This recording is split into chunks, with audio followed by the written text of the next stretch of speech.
আপোনালোকৰ সন্মুখত এনেকুৱা এটা বিষয় লৈ আহিছোঁ, যিটো বিষয় নেকি তোমাৰ আপোনালোকৰ কাৰণে এই টেটৰ কাৰণে কওক বা আপোনাৰ ডাঙৰ ডাঙৰ কম্পিটিটিভ এক্সামৰ কাৰণে বহুত জৰুৰী। আৰু ইয়াৰ ভিতৰত মই একেবাৰে এটা সৰু টপিক আনিছোঁ, সেইটো হ'ল ত্ৰিভুজ। এতিয়া ত্ৰিভুজ মানে নেকো, ত্ৰিভুজ কেনেকুৱা হয়, আৰু এই বিষয়ে আজি তোমালোকক সাম্যক জ্ঞান দিবলৈ চেষ্টা কৰিম। এতিয়া চোৱা, ত্ৰিভুজ চাবা, ত্ৰিভুজ, ত্ৰি মানে কি আৰু ভুজ মানে কি জানানে? বাহু, অৰ্থাৎ তিনিটা বাহু। ত্ৰিভুজ কোৱাৰ লগত কেইটা বাহু যাব?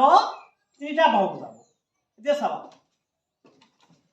ইয়াৰ ডেফিনেশ্যনটো কি হ'ব চোৱা, এইটো ত্ৰিভুজ হ'ব, এইটো ত্ৰিভুজ হ'ব, এইটো ত্ৰিভুজ হ'ব নাই? এইটো ত্ৰিভুজ। ত্ৰিভুজ মানে হ'ল তিনিটা সৰল বাহুৰ আগুৰা ক্ষেত্ৰত কি বুলি কোৱা হয়? ত্ৰিভুজ বুলি কোৱা হয়। এনেকুৱা যদি নহ'ব, আকৌ এনেকুৱা যদি দিয়া বক্ৰ ৰেখা হৈ যাব, সেইকাৰণে এইটো সৰল বাহু হ'ব লাগিব। তেনেহ'লে ত্ৰিভুজ কাক বোলা হয়? তিনিটা সৰল বাহুৰ আগুৰা ক্ষেত্ৰক কি বুলি কোৱা হয়? ত্ৰিভুজ বুলি কোৱা হয়। এতিয়া সৰল বাহু মানে হ'ল তোমাৰ কি, এইটো এনেকুৱা পুৰা পোনপটীয়া হ'ব লাগিব, এনেকুৱা পোনপটীয়া হ'ব লাগিব। আৰু এইটো হ'ল বক্ৰ, এই বক্ৰ হ'লে নহ'ব। তেনেহ'লে চাই ল'বা, এতিয়া মই ত্ৰিভুজ কাক বোলে, এতিয়া মই ডেফিনেশ্যনটো দি দিওঁ। চোৱা, ইয়াত লিখিছোঁ আমি যে তিনিটা সৰল বাহুৰ আগুৰা ক্ষেত্ৰকে কি বুলি কোৱা হয়? ত্ৰিভুজ বুলি কোৱা হয়। এতিয়া এই ত্ৰিভুজটো তোমাৰ বাহু হিচাপে তিনি প্ৰকাৰ আৰু কোণ হিচাপে তিনি প্ৰকাৰ। ধৰা এইটো এটা ত্ৰিভুজ, এই ত্ৰিভুজটো বাহু হিচাপে তিনি প্ৰকাৰ, কোণ হিচাপে তিনি প্ৰকাৰ। এতিয়া বাহু হিচাপে কি প্ৰকাৰ? তিনি প্ৰকাৰ কি কি চোৱা, এটা সমবাহু, সমদ্বিবাহু, বিহম বাহু। কোণ হিচাপে তিনি প্ৰকাৰ? সমকোণ, সূক্ষ্মকোণ, স্থূলকোণ। অ'কে, চাবা, সমবাহু মানে কি? যি ত্ৰিভুজৰ তিনিটা বাহু সমান, তাক কি বুলি কোৱা হয়? সমবাহু ত্ৰিভুজ বুলি। বাহু হিচাপে তিনি প্ৰকাৰ চোৱা ত্ৰিভুজ, এটা হ'ল সমবাহু, সমদ্বিবাহু আৰু বিহম বাহু। সমবাহু মানে কি? যি ত্ৰিভুজৰ তিনিটা বাহু সমান, তাক কি বুলি কোৱা হয়? সমবাহু। যি ত্ৰিভুজৰ দুটা বাহু সমান, তাক কোৱা হয় সমদ্বি। সম মানে সমান, দ্বি মানে দুটা। যি ত্ৰিভুজৰ দুটা বাহু সমান, তাক কি বুলি কোৱা হয়? সমদ্বি। আৰু বিহম মানে কি? যি ত্ৰিভুজৰ তিনিটা বাহু সমান, তাক কি বুলি কোৱা হয়? বিহম বাহু বুলি কোৱা হয়। আকৌ সমকোণ, সমকোণ মানে কিছুমানে ভাবিব যে তিনিটা কোণ সমান সমকোণ, এইটো নহয়। সমকোণ মানে যি ত্ৰিভুজৰ এটা কোণৰ মান 90 ডিগ্ৰী, তাক কোৱা হয় সমকোণ। এটা কোণ 90 ডিগ্ৰী সমকোণ, আৰু এইটো একেবাৰে 0 ডিগ্ৰীতকৈ যি ত্ৰিভুজ এটা কোণৰ মাপ 0 ডিগ্ৰীতকৈ ডাঙৰ, 90 ডিগ্ৰী সৰু, তাক কি বুলি কোৱা হয়? সূক্ষ্মকোণ বুলি কোৱা হয়। অৰ্থাৎ যিটোতকৈ কি হ'ব লাগিব? ডাঙৰ হ'ব লাগিব আৰু 90 ডিগ্ৰী সৰু হ'ব লাগিব, তেতিয়া তাক কি বুলি কোৱা হয়? সূক্ষ্মকোণ। এইটো কাক বোলা হয়?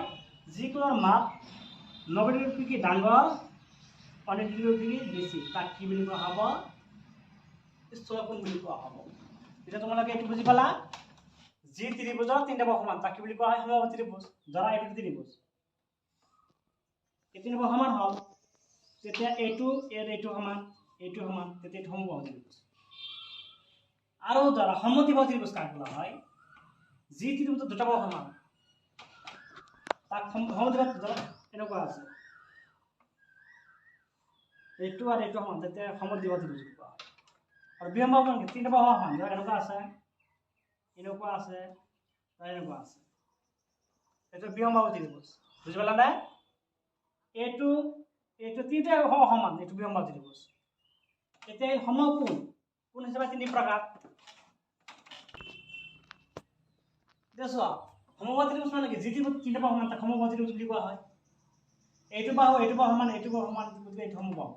সমদ্বি ত্ৰিভুজ সমদ্বিবাহু ত্ৰিভুজ কাক বোলা হয়? যি ত্ৰিভুজ দুটা বাহু সমান, তাক সমদ্বিবাহু ত্ৰিভুজ বুলি কোৱা হয়। এইটো সমান, সমদ্বিবাহু ত্ৰিভুজ। আৰু বিহম বাহু ত্ৰিভুজ মানে কি? চোৱা, এইটো কাৰো লগত মিল নাই, তিনিটা বাহু সমান, তাক কি বুলি কোৱা হয়? বিহম বাহু ত্ৰিভুজ।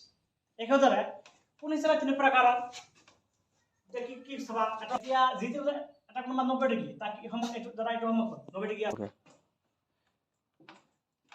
এটা 3 প্ৰকাৰ চোৱা এটা কি সমকোণ মানে যিটো এটা কোন 90 ডিগ্ৰী সমকোণ আৰু সমকোণ ধৰা এনেকুৱা আছে